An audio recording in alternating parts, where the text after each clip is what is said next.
한국 그 광고계의 그 대표적인 그 광고 문구들이 있는데 이제 그 중에 이런 그 말이 있습니다.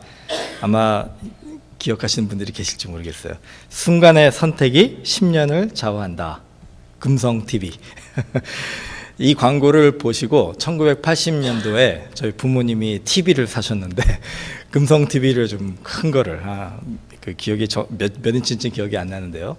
예, 그걸 사셔가지고 저희가 미국에 오는 그 1988년까지 그 TV를 8년 동안 봤습니다.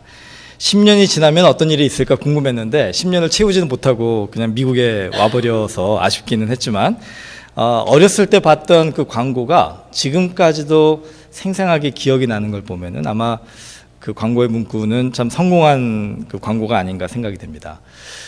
그게 왜 제 마음속에 항상 이렇게 떠나지 않느냐면은 물론 저도 그렇지만 우리 여러분들도 공감하시리라고 생각합니다. 우리의 인생을 살아오면서 우리가 많은 선택들을 하면서 살지 않습니까? 순간의 선택이 뭐 10년을 좌우할 수도 있고 뭐 20년을 좌우할 수도 있고 어떤 때는 평생을 좌우할 수도 있고 물론 이제 뭐 스타벅스 같은 데 가서 어떤 커피를 마실까 뭐 이런 것들은 그렇게 큰 영향을 끼치는 선택은 아니라고 할 수 있지만 예를 들어서 차를 사거나 집을 사거나 이런 좀 큰 결정을 할 때에는 그 선택이 굉장히 중요하다라는 것을 알게 됩니다. 더 나아가서 결혼을 하거나 직장을 잡거나 뭐 이사를 가거나 이런 아주 중대한 선택을 할 때는 우리가 좀 깊이 있게 고민을 하고 오랜 시간 그 부분을 이제 기도하는 경우들이 있습니다. 그렇게 중요한 선택들을 할 때 우리는 그것을 결정한다라고 얘기를 하고 그 결정에는 결심이 필요한 거예요. 이 결심이 무엇이냐? 바로 마음에 내가 이것을 하기로, 그러니까 분명히 이 선택을 했을 때 후회할 것이 있음에도 불구하고 이것이 나에게 유익한 것이다라는 결정을 내리고 그것을 하기로 작정하는 것. 이제 이것은 결심이 없으면은 불가능한 일이다 할 수가 있습니다.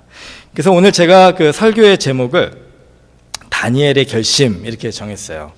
왜냐하면 다니엘서 1장을 보면은 이 다니엘이 그 깊은 고민 속에서 결정을 하고 결심을 하는 그런 모습을 보게 됩니다. 다니엘서 1장 8절에 보면 다니엘이 뜻을 정했다. manual resolve 이런 그 표현이 나오는데 이게 뜻을 정했다라는 게 무슨 뜻일까? 이 결심을 했다라는 거예요.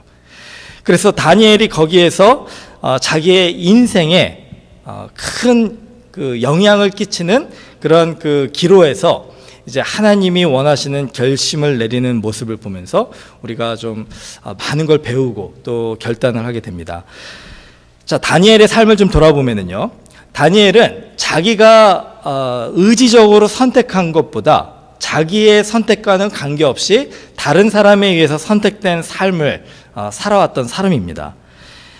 바벨론의 포로로 잡혀가야지 이렇게 선택한 것은 아니었겠죠.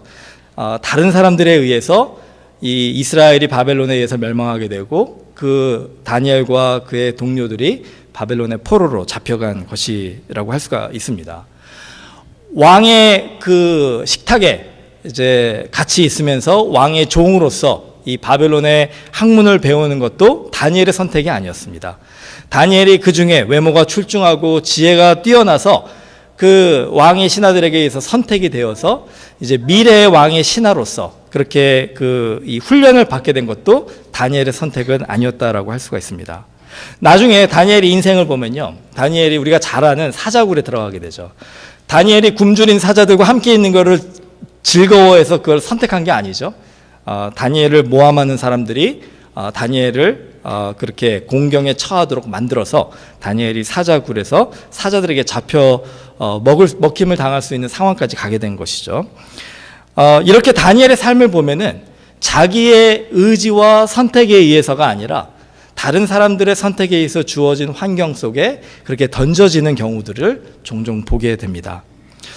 이런 다니엘의 삶을 보면은 우리도 비슷하다 생각을 해요. 여러분의 삶을 한번 돌아보시면은 여러분들의 선택에 의해서 그 결과에 책임을 다하는 그런 삶도 있을 수 있지만 또 많은 경우에 우리의 의지, 우리의 선택과는 관계없이 우리가 그냥 던져짐을 당한 그런 환경 속에 살게 되는 경우도 있다라는 것이죠.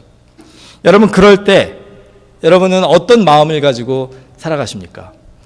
이거는 참 불공평합니다. 나는 이것을 원하지 않았는데 왜 내가 이런 환경에, 이런 상황에서 다른 사람들의 선택에 의해서 내 삶이 결정지어져야 됩니까? 이렇게 불평하고 원망하면서 살 수도 있으리라 생각을 합니다. 제가 참 존경하는 신학자 중에 그 라이놀 니버라는 사람이 있어요. 근데 그분의 이 명언 중에 그 기도문 중에 그 평안을 비는 기도, 그래서 또 Serenity Prayer라는 그런 기도가 있는데 제가 한번 읽어드릴 테니까 한번 들어보시기 바랍니다. 주여, 우리에게 우리가 바꿀 수 없는 것을 평안하게 받아들이는 은혜와 바꿔야 할 것을 바꿀 수 있는 용기와 그리고 이 둘을 분별하는 지혜를 허락하소서. 한번 생각해 봤어요. 우리의 마음이 평안하지 못한 이유가 뭘까? 우리의 마음에 이 불평과 이 원망이 늘 이렇게 없어지지 않는 이유가 뭘까? 어쩌면은 우리의 삶 속에서 우리가 처한 이 환경 속에 우리가 바꿀 수 없는 것을 바꾸려고 막 열심히 노력하고 또 그것을 바꿔야 된다라고 생각하면서 주장하고 외쳐대는 그런 우리들의 마음이 있기 때문이 아닐까 생각합니다. 정작 바꿀 수 없는 것을 위해서는 우리의 모든 관심을 집중해서 그것을 바라보고 바꾸려고 노력하는데 내 삶 속에서 우리가 선택에 의해서, 결심에 의해서 충분히 바꿀 수 있는 부분들이 있는데 그것들은 또 소홀하게 생각하고 그것들은 무시하고 별로 신경을 안 쓰는 삶을 살기도 한다는 거예요. 이 평안을 비는 기도에서 요구하는 것은 뭐냐면 바로 우리가 그것을 분별할 수 있는 지혜를 달라라고 하는 것입니다. 다니엘은 그 지혜가 있었던 사람인 것 같아요. 하나님께서 그가 뜻을 정하고 정말 주님 은혜 가운데 주님이 원하시는 삶을 살겠습니다 결정할 때 어떻게 보면 그 다니엘의 주변의 사람들은 좋은 게 좋은 것이다 라고 생각하고 그냥 그 군중들을 따라갔던 것 같습니다. 이 다니엘과 세 친구, 이 4명을 제외하고는 그 왕의 식탁에 올려졌던 음식, 그러니까 이제 우상의 그 신들에게 바쳐졌던 제물이었던 음식을 이제 먹는 것이 이스라엘 사람들에게는 하지 않아야 되는 일이었거든요. 하나님이 원하지 않으시는 일이라는 것을 알고 있음에도 불구하고 이 다니엘과 세 친구, 이 4명을 제외하고는 그 음식을 먹으라 하는 그 바벨론의 신하들의 명령에 그냥 순종했다라는 거예요. 왜 그랬을까? 아마 안 그러면은 죽을 것 같은 그런 그 위협 속에서 어쩔 수 없이 따라했던 사람도 있을 수 있습니다. 또 어떤 사람들은 내가 이 왕과 신하들에게 잘 보이면, 그래서 이 음식을 먹고 그들이 원하는 것을 잘 해주면 서로가 이렇게 얼굴을 익히게 되고 또 나를 좋게 보고 해서 내가 출세하고 성공할 수 있지는 않을까 하는 마음에서 그렇게 한 사람들도 있으리라 생각을 합니다. 그런데 다니엘과 이 세 친구는 그 부분에서 타협할 수 없다 판단한 거예요. 내가 이 부분에서 뜻을 정하고 결심을 하고 우상에 바쳐진 음식을 선택하는 것이 아니라 설사 이 일로 인해서 내가 손해를 보고 죽음을 당한다 할지라도 하나님을 선택하고 하나님이 원하시는 결정을 하겠습니다. 이렇게 결심을 하고 나아간 것입니다. 이 다니엘의 모습을 하나님이 기뻐하셨던 것 같아요. 그래서 다니엘에게 이 2가지의 은혜를 주십니다. 오늘 같이 우리가 좀 살펴보고 싶은 것이 이 2가지의 은혜인데, 첫 번째는 다니엘이 뜻을 정했을 때 하나님께서 하늘의 지혜를 허락해 주셨다는 것이에요. 저를 좀 따라해 주세요. 다니엘이 결심했을 때 하나님께서 지혜를 주셨습니다. 여러분, 우리가 어려움을 처할 때, 이런 정말 중요한 선택의 앞에 놓여졌을 때 우리는 우리의 그 삶의 경험을 토대로 살 길을 찾는 데 바빠집니다. 이게 처세술이라고도 하잖아요. 어떻게 하면 내가 이 위기를 모면할까? 어떻게 하면 내가 이 상황에서 유익한 길을 찾아갈까를 열심히 그 머리를 돌려가면서 그 연구한다라는 거예요. 그런데 참 안타까운 거는 뭐냐면은 어떤 상황에서는 아무리 우리가 노력해도 안 되는 일이 있다라는 것입니다. 다니엘이 이 상황 속에서 아마 기도했겠죠. 하나님, 내가 지금 이 상황에서 아무리 생각해봐도 살 길을 찾지 못하겠습니다. 마치 모세가 홍해 앞에서 진퇴양난의 그 상황에 있었던 것처럼, 마치 여호수아가 요단강 앞에서 건너서 여리고로 가야 되는데 이 건널 수 없는 요단강 앞에서 고민했던 것처럼, 마치 다윗이 골리앗 앞에서 정말 싸워서 이길 수 없는 그 거인 앞에 힘없이 서 있는 모습처럼, 예수님이 십자가 앞에서 이제 곧 하나님의 아들로서 죄인으로서 죽게 되는 그 상황 앞에서 서 있었던 것처럼, 이렇게 우리의 인생 속에서도 우리가 정말 어쩔 수 없는 상황, 어떻게 할 수 없는 그런 상황에 처하게 됩니다. 하나님을 위한 결심을 하고 싶지만 길을 찾을 수 없을 때 우리가 어떻게 해야 됩니까? 하나님 앞에 나아가야 되는 거예요. 그리고 하나님 앞에 온전하게 매달리고 하나님의 그 인도하심을 기다릴 때 하나님께서 하늘의 지혜를 주신다는 겁니다. 세상이 이해할 수 없는, 세상이 깨달을 수 없는 하늘의 지혜를 주신다는 거예요. 이 다니엘의 이야기를 보면 참 재밌는 부분이 나옵니다. 자, 다니엘이 기도한 다음에 지혜를 주셨어요. 뭐냐면, 내가 왕의 식탁에 받쳐진 음식을 먹지 말라 하나님이 하셨으니까 그것을 먹으면 안 되는데, 그렇다고 굶을 수는 없잖아요. 그러니까 채소만을 베지테리안이 돼야 되겠다. 그래서 왕의 그 환관장, 이 잡혀온 포로와 그 신하들을 관리하는 환관장에게 가서 이렇게 얘기를 합니다. 내가 정말 내 신앙을 지키기 위해서 그 왕의 식탁에 받쳐진 음식을 먹을 수가 없는데 채소만 먹고 살 수는 없겠느냐, 이걸 허락해 줄 수 없겠느냐, 이렇게 담대하게 부탁을 합니다. 그러니까 환관장이 다니엘을 사랑하는 사람이었어요. 아주 좋게 본 사람입니다. 그럼에도 불구하고 환관장이 다니엘에게 뭐라고 얘기하냐면은, 내가 너의 요구를 들어준다면 너가 결국은 많이 말릴 거고, 그러면 왕이 너의 모습을 보고 너는 왜 이렇게 말라있냐 물어보면 결국은 왕이 그 사실을 알게 되고 내가 이제 위태하게 될 수가 있다. 그래서 나는 너의 그 부탁을 들어줄 수 없다. 자, 다니엘이 기도하고 환관장에게 갔습니다. 가서 그 얘기를 했을 때 다니엘의 마음엔 어떤 마음이 있었을까요? 나는 하나님을 위해 결심했으니까 하나님께서 이제 응답해 주실 것이다. 그래서 기적을 경험하고 하늘의 그 영광을 바라보고 하나님을 찬양할 것이다. 그런 마음으로 환관장에게 갔겠죠.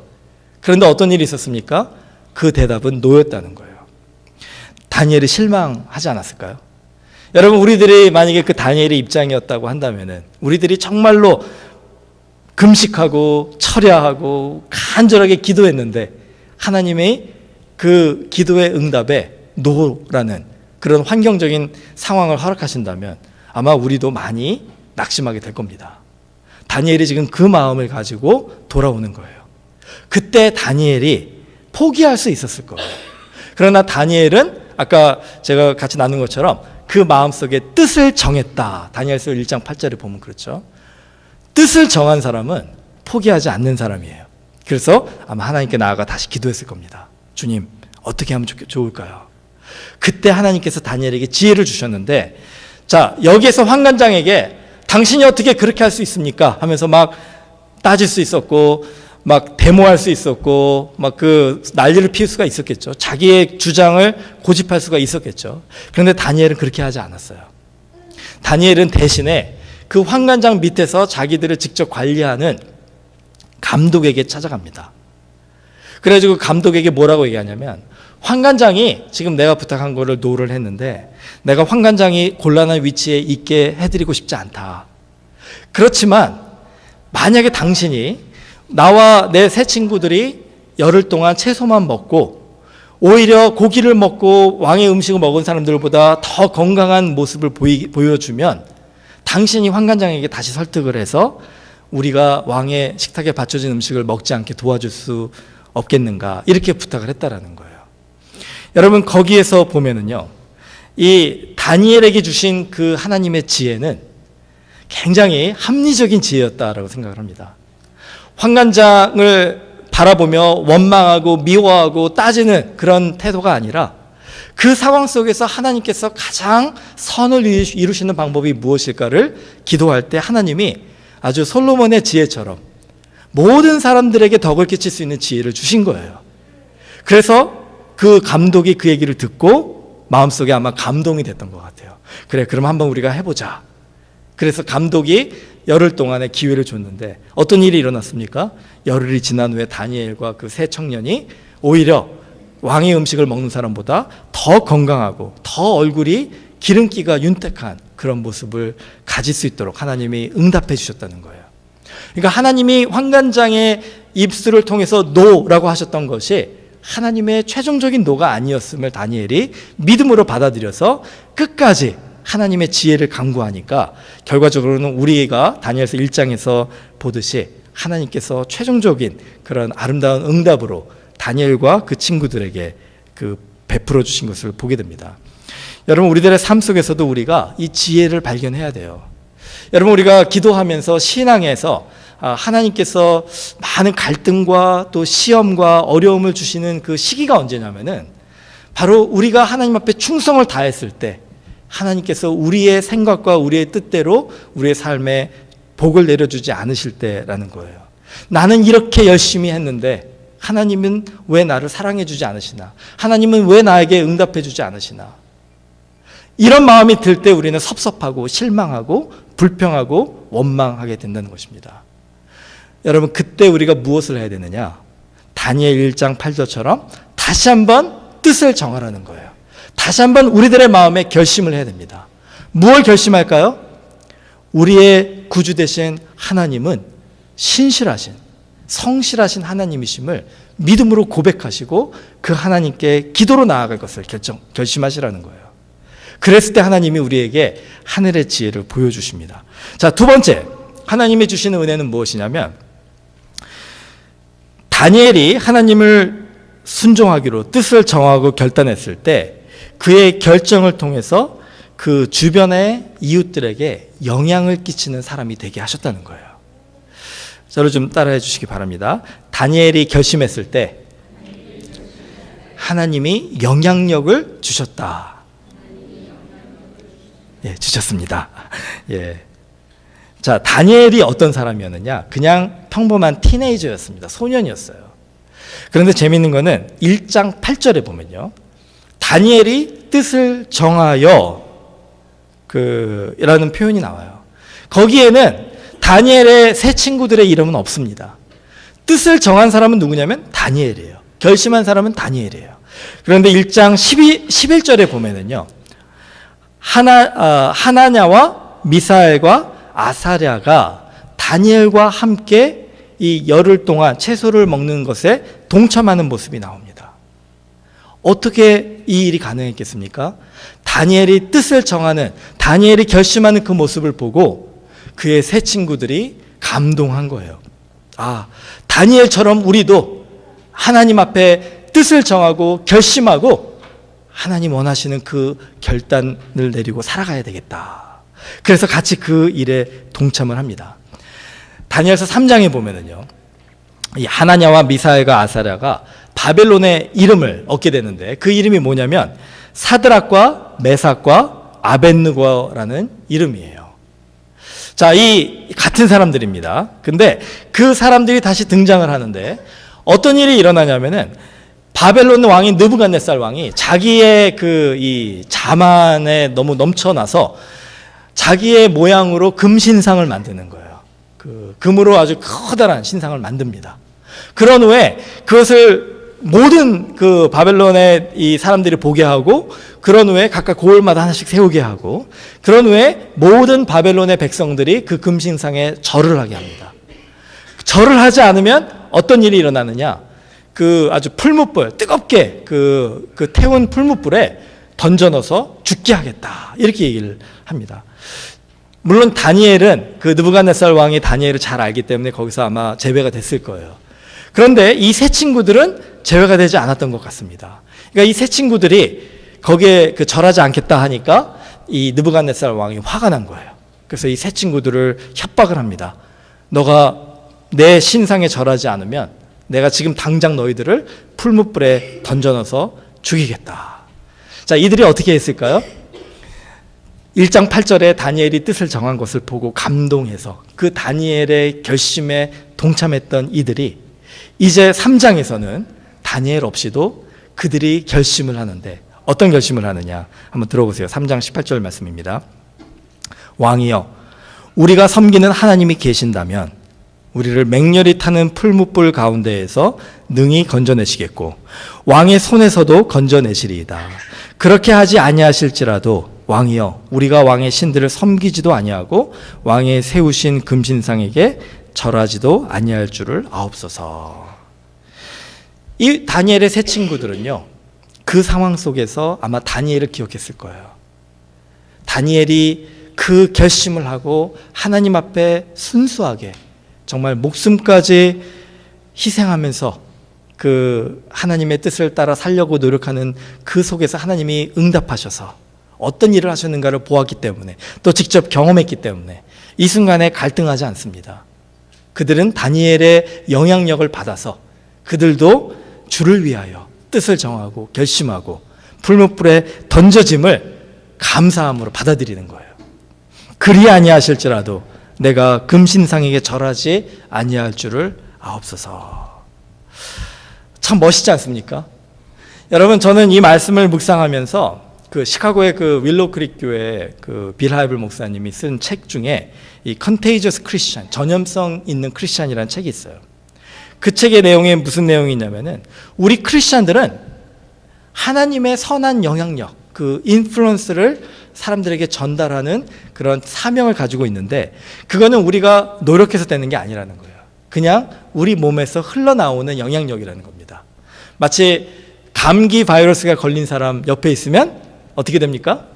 감기가 걸리겠죠. 예. 그 바이러스에 그냥 우리가 컨테이저스 된 거예요. 그 전염이 되는 겁니다. 마찬가지로 예수 그리스도 안에서 뜻을 다니엘처럼 정한 사람 근처에 있으면은 어떻게 될까요? 이 다니엘의 세 친구처럼 우리도 그 영향력을 받게 되고 또 우리가 만약에 그런 사람이라면 우리 주변에 있는 사람들이 영향력을 받게 된다는 것입니다. 그 한국 음식 중에 가장 냄새가 나는 음식이 뭐죠? 예? 청국장이죠. 청국장. 예, 전에도 한번 제가 이거 나눈 적이 있는데 여러분 그 청국장 좋아하십니까? 그 청국장을 만약에 드시고 바로 지금 오늘 예배에 참석하신 분이 계시다면은 우리 모든 성도들이 누가 청국장을 먹었는지 알 거예요. 예, 그 냄새 때문에. 그렇죠? 자, 그걸 생각해 보면은요. 내가 청국장 냄새를 풍겨야지 하고 풍기는 게 아니라 그냥 내 안에 있는 청국장의 냄새가 나도 모르게 스며 나오는 거 아니에요? 그게 내 주변에 있는 사람들한테 영향을 끼치는 거 아닙니까? 여러분, 우리 크리스천들은요. 내가 크리스천으로서 열심히 살아야지 이렇게 노력한다고 되는 게 아닌 것 같아요. 그렇게 노력하면 결국은 어떻게 됩니까? 그냥 우리는 바리새인처럼 그냥 겉모습만 크리스천인 경우가 많이 있는 것 같아요. 오히려 그런 모습은 다른 사람들에게 위선적으로 보이고 다른 사람들에게 상처를 줄 뿐입니다. 정말로 우리가 크리스천으로서 살아가기를 원한다면은 우리 마음속에 다니엘처럼 뜻을 정해야 돼요. 내가 예수님을 구주로 믿고 예수님을 신뢰하고 예수님처럼 살아야겠다. 예수님이 원하시는 그 말씀대로 살아가야 되겠다. 이렇게 내 마음에 결심한 사람들은요. 예수님의 향기가, 예수님의 냄새가 내 안에서 막 풍겨나는 거예요. 그거는 청국장처럼 불편한 냄새가 아니라 어떤 냄새입니까? 다니엘처럼 우리의 마음을 감동시키는 냄새입니다. 다니엘처럼 우리 주변에 있는 사람들의 삶에 기쁨을 주는 냄새예요. 다니엘처럼 그 사람들의 고민과 갈등 속에서 인생의 희망과 해결책을 줄 수 있는 냄새라는 거예요. 이게 바로 그리스도의 향기가 우리 안에 풍겨나오는 기독교인의 삶이다라고 할 수가 있습니다. 우리들은 지금 어떤 냄새를 풍기며 살고 있습니까? 어떤 향기를 풍기며 살고 있습니까? 만약 우리 안에 정말 이렇게 그리스도의 아름다운 향기가 나오지 않고 나의 이 추하고 죄악되고 그냥 이기적이고 참 사람들에게 모난 이런 그 모습 때문에 상처 주는 그런 냄새만이, 청국장 같은 냄새만이 나오고 있다면은, 그럼 오늘 우리가 좀 하나님 앞에 다시 한번 우리의 마음을 고백하고 회개하고 돌아서야 될 것 같습니다. 오늘 성가대 찬양이 참 은혜가 됐던 게 오라. 예수님이 마치 우리를 초대하는 것 같아요. 오늘 예수님이 이 자리에 우리를 초대하셔서 우리로 하여금 다 다 내려놓고 정말 주님을 붙들고 다니엘처럼 뜻을 정하고 결심한 후에 주님의 손을 붙잡고 나아가는 그 삶을 살 때에 하나님께서 저와 우리 또 모든 우리 성도님들에게 하늘의 지혜를 허락하시고 또 이런 선한 영향력을 주실 줄을 믿습니다.